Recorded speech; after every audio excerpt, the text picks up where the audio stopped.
Bonjour à toutes et à tous, bienvenue sur KTV Equazi FM, un temps de parole consacré aux bonnes nouvelles avec notre député Ibrahim Aboubacar. Il est sur le plateau, monsieur le député, bonjour. Bonjour. Merci d'avoir accepté notre invitation. Alors on va essayer d'aller vite parce que vous partez aujourd'hui en métropole pour un autre dossier. On aura peut-être l'occasion d'en reparler, mais on va commencer avec l'actualité. Allez, parmi les bonnes nouvelles, il y a l'application du Code du travail pour 2018. Ça avait été annoncé par le ministre, ça avait été annoncé dans certaines conférences de presse. Ça y est, c'est dans la loi et là ça change tout. Exactement, ce projet de loi d'actualisation sur l'outre-mer contient beaucoup de choses directement pour Mayotte et d'autres qui, tout en s'appliquant sur l'ensemble des départements d'outre-mer, s'appliquent également à Mayotte et sur lesquels nous n'avons pas beaucoup parlé. Mais sur les choses concernant Mayotte, nous avons notamment, vous avez raison, modifié l'habilitation qui initialement avait pour objet d'étendre les dispositions sur le travail, l'emploi et la formation professionnelle. Et j'ai demandé qu'il soit expressément fait application de Mayotte 2025. Et tu as raison, tel que le Premier ministre l'a dit récemment. Et donc l'habilitation a rectifié cela et a décidé que le Code du travail serait étendu dans sa totalité d'ici 2018. Sans aucune spécificité, monsieur le député. C'est la même chose qu'en métropole. Avec les adaptations telles que écrites dans Mayotte 2025. Il y a une fiche là-dessus qui a été longuement travaillée avec les partenaires sociaux, avec un séquençage qui a été travaillé, avec des adaptations qui ont été également pointées. Et donc, ce qui change tout, c'est que jusqu'ici, c'était des habilitations qui s'empilaient, thème par thème. Aujourd'hui, ce sera l'extension globale de ce Code du travail et ce sera bon pour tout le monde. Mais il y avait des urgences à traiter. Comme lesquelles ? Et c'est pourquoi j'ai tenu absolument, je m'en étais fait l'écho ici à plusieurs reprises, que les services à la personne soient étendus immédiatement. C'est un champ extrêmement vaste.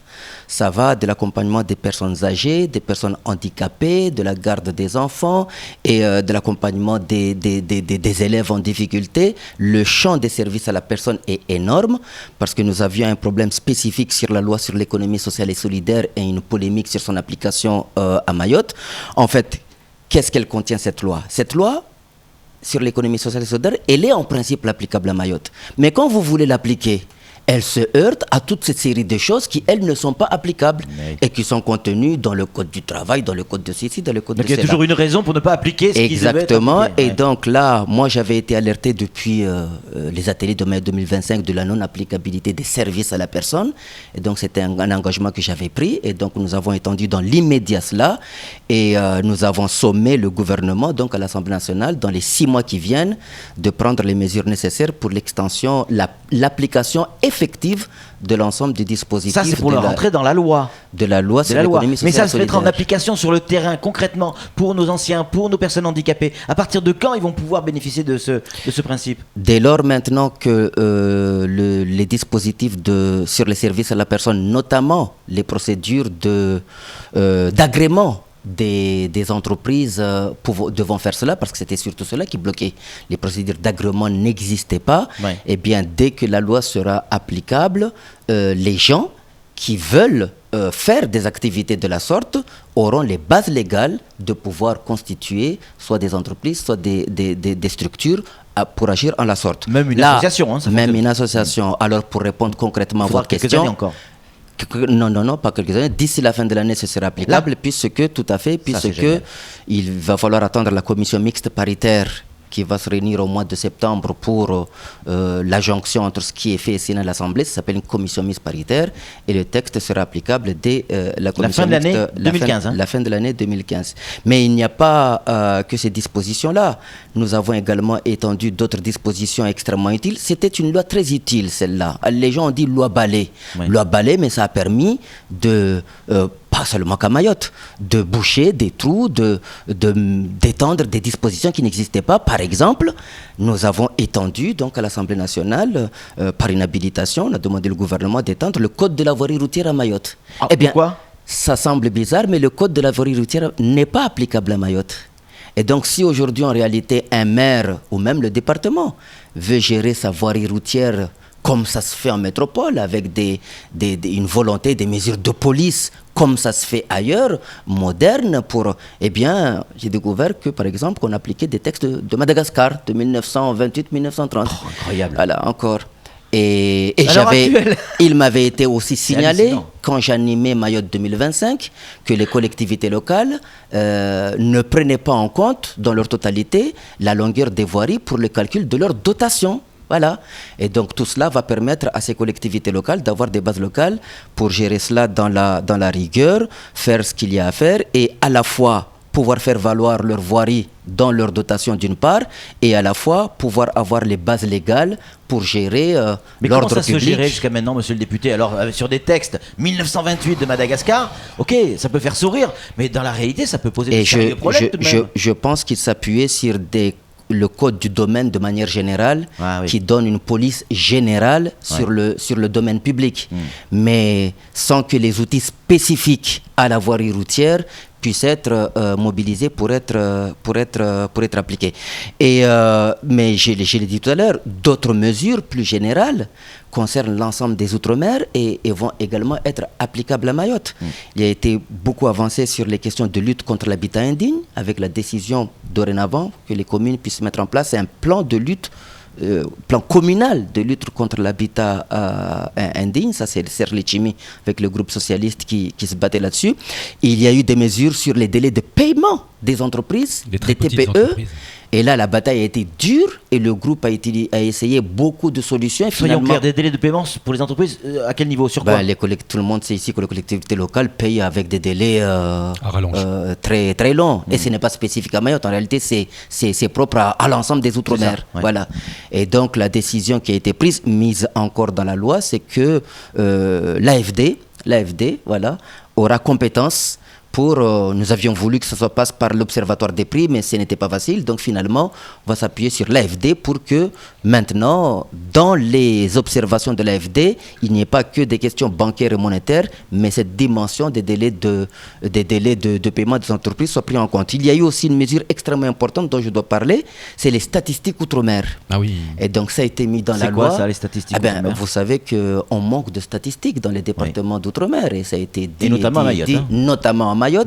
Et donc ça commence, on y vient. Ça a été mis dans la loi, la manière dont, dorénavant, les Outre-mer doivent être titrés dans toutes les statistiques qui sont mises en place par l'INSEE et notamment à Mayotte. Et enfin, de nombreuses dispositions de lutte contre la vie chère qui ont été renforcées, une vigilance renforcée. Alors, avec c'est toujours Victorin Lurel qui est sur le dossier? Il a beaucoup travaillé là-dessus et d'autres également, mais le groupe que j'animais, parce que j'étais responsable du groupe pendant les débats, et en immédiat, c'est sur la téléphonie, donc à partir du 1er janvier 2016, le roaming sur le vocal et les SMS. Mais au-delà de ça, on a été vigilant sur toujours les prix des carburants, la surcharge carburant, et sur lequel nous avons demandé au gouvernement de lancer l'expertise pour que ce qui était voté dans la loi Lurel puisse effectivement être, parce que ça ne suffit pas de voter des lois, il faut en surveiller l'application. Et nous avons fait là notre devoir, notre travail de surveillance de l'application. Dommage que Victorin Lurel ne l'ait pas fait à l'époque où il était ministre. Ça aurait été plus efficace. De la loi. Il a déjà fait voter la loi, ce n'était pas. Même si on n'en voit pas forcément sur le terrain quand on va faire ses courses, c'est pourquoi il faut obtenir que l'application soit plus vigilante et plus rigoureuse. Samuel Bocher, le rédacteur en chef de France Mayotte Matin. Monsieur le député, a une question à vous poser. Autre point fondamental pour Mayotte, l'établissement public foncier. Le ministre de l'Outre-mer, Georges Paul-Langevin, l'a annoncé. Tout le monde l'a annoncé, même le Premier ministre, mais sans donner de date, sans certitude. Là, ça y est, vous l'avez fait inscrire dans la loi avec une compétence SAFER.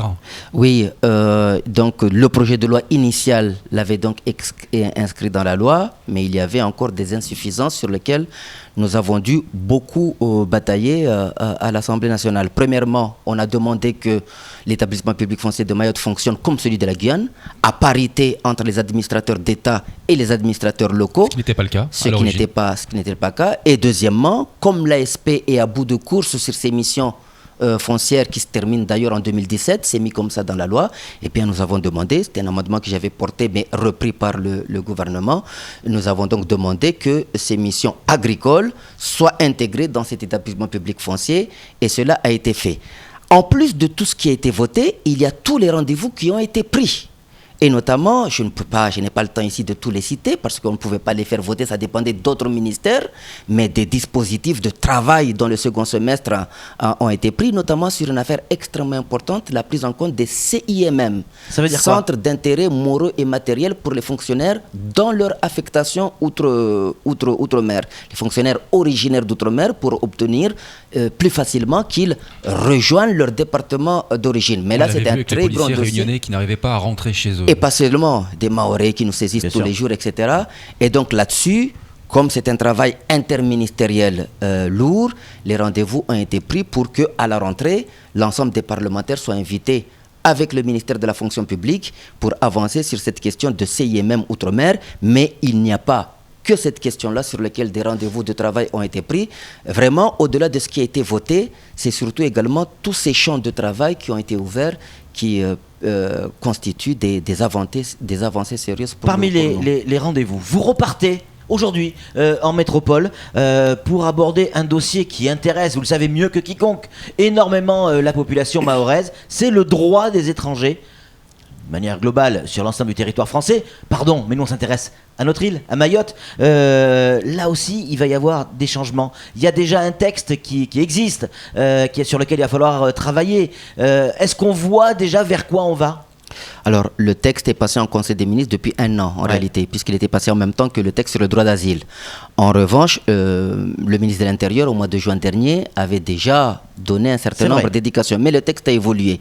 Donc, moi, j'irai, effectivement, j'interviendrai dans les débats pour rappeler la spécificité de Mayotte sous toute une série de dispositions de reconduite à la frontière, de procédures. Alors je sais que les associations qui luttent pour les droits de l'homme, etc., notamment la CIBAD, se plaignent régulièrement qu'il y ait des dérogations là-dessus, mais on a tout simplement une réalité. C'est qu'on a sur le territoire ici 40% de personnes étrangères et dont une grande partie en situation régulière. En métropole, c'est quelques pourcents. On a quelque chose comme 20 000 reconduites à la frontière par an. C'est le même niveau que sur toute la métropole. Et donc, on est dans une situation de pression migratoire avec une île dont la dimension est si petite qu'on est dans l'obligation d'avoir des mesures dérogatoires. Et donc, c'est important que je sois là-bas parce que dans les débats, nos élus nationaux ne comprennent pas toujours ces dérogations. Ils peuvent être tentés par des amendements déposés ici et là d'en demander les suppressions. Donc c'est important que j'aille pour pouvoir veiller aux intérêts du territoire de Mayotte pour la stabilité de notre territoire. Et puis une dernière chose que je voudrais dire, je ne voudrais pas l'oublier. Je voudrais m'exprimer sur le dossier des cadis. Parce que le Conseil général a demandé l'habilitation le 2 juillet dernier, vous le savez, il a transmis le dossier au préfet le 9 juillet dernier. Je me suis exprimé, je crois que vous avez dû voir mon discours en séance là-dessus. J'en ai beaucoup parlé avec le ministère. Bien, il se trouve que la procédure administrative qui suit cette habilitation n'est pas terminée. Donc, ils l'ont transmis au préfet le 9 juillet. Il s'ensuit qu'il faut attendre un délai de recours, puis la publication, surtout la publication au journal officiel pour permettre au gouvernement de saisir l'Assemblée nationale. J'avais moi-même déposé un amendement pour ce faire, mais il a été frappé d'article 40, parce que vous savez, les députés ne peuvent pas déposer des amendements qui créent des dépenses.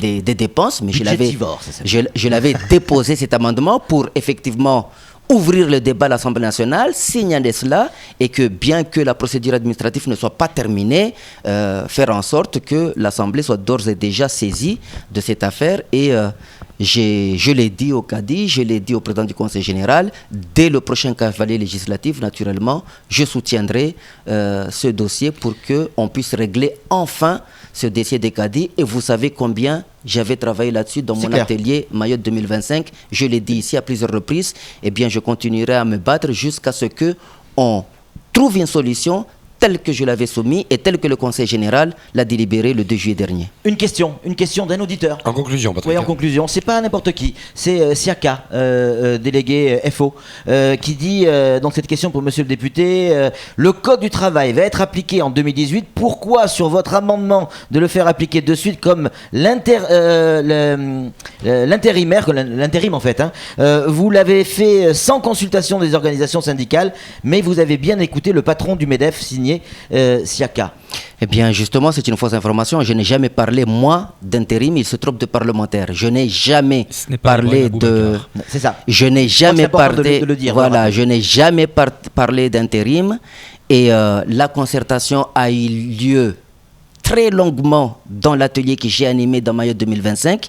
Il y a une fiche entière là-dessus qui a été travaillée avec tous les syndicats. Le séquençage a été établi dans Mayotte 2025 et en page 15 du document Mayotte 2025, il y a cette phrase qui dit « Le Code du travail sera étendu à Mayotte en 2018 » et j'ai fait reprendre exactement la phrase qui est dans Mayotte 2025 pour la faire reprendre par amendement et c'est un dossier qui a été fait avec une concertation absolue avec les partenaires sociaux. Et pour ce qui me concerne, je n'ai jamais parlé du travail intérimaire à l'Assemblée nationale. J'ai demandé que ce qui a été discuté dans Mayotte 2025 soit appliqué comme ça a été discuté. Ce que j'ai demandé en urgence, c'est les exercices à la personne, eu égard à la souffrance des anciens, des handicapés, de toutes ces femmes qui ne savent pas comment leurs enfants sont gardés. Donc c'est l'urgence que j'ai défendue. Moi, ce sont les services à la personne. Je n'ai pas parlé de travail intérimaire. Merci beaucoup, monsieur le député. On avait encore plein de questions à vous poser, mais on a le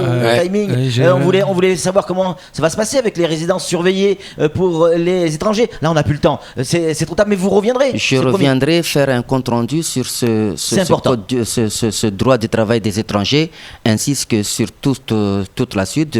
Je fais d'ailleurs tout à l'heure une conférence. Une heure à ça, parce que c'est très important. Je fais d'ailleurs tout à l'heure une conférence de presse à ma permanence à 9h, à laquelle vous êtes invité. Merci, monsieur le député. C'est tout pour ce temps de parole. Tout de suite, la suite de nos programmes. On est à la boucle.